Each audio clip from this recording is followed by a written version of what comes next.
Latin America compared to what you have in South Asia, China especially, and how much of those learnings you see me applying, how much the banks have applying those learnings directly in their business. And I think maybe you mentioned a little bit about China, and we talked about QR code as well, and people talk like whatever happened in China is going to happen in some other places as well. It's not as straightforward like that. And what happened in China, I worked very close with China for several years. There was actually they skipped several paths of the, I would say, of the retail transaction.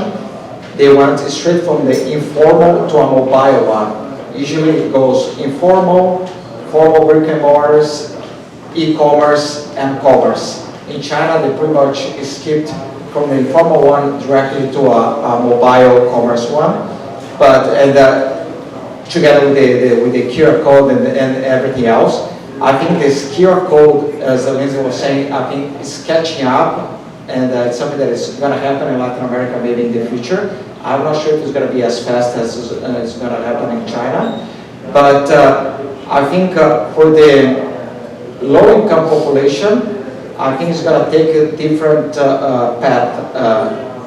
The boleto, the alternative payment, the cash vouchers that you see in Latin America, you don't see happening much in Asia. In Asia, they go straight to a QR code and to a mobile one. But the solution is pretty much the same. It's like if you don't have a bank account, how you're still going to be able to have access to buy online, to buy e-commerce, to buy e-commerce. So I think parts is coming to Latin America, but I think it's still very different. But I think the need for the low-income and unbanked population is still the same.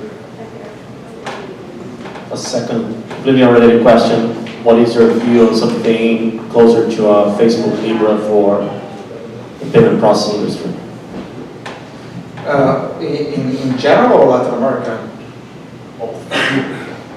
Well, for Facebook, I don't know how fast or if they're going to succeed. Like there's a lot of talks about Facebook.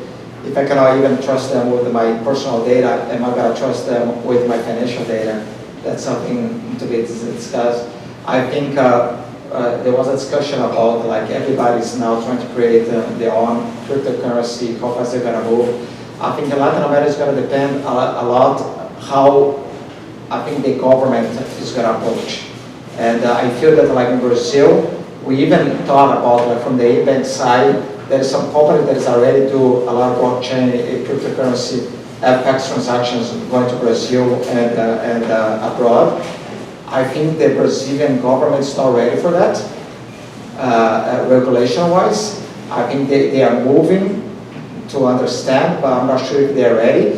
So, and things can change, but I think my point is that I think the technology and even the adoption might be there, but how the government is going to play a role of allowing that change in Latin America is going to be a big thing, because I think even with Brazil, that's a lot more advanced what is happening, for example, now in Bolivia or in Peru. I think it's still pretty far what you see happening in China, not government-wise, but technology-wise, or in Europe, what is talking about regulation. Any questions? Right, thanks so much.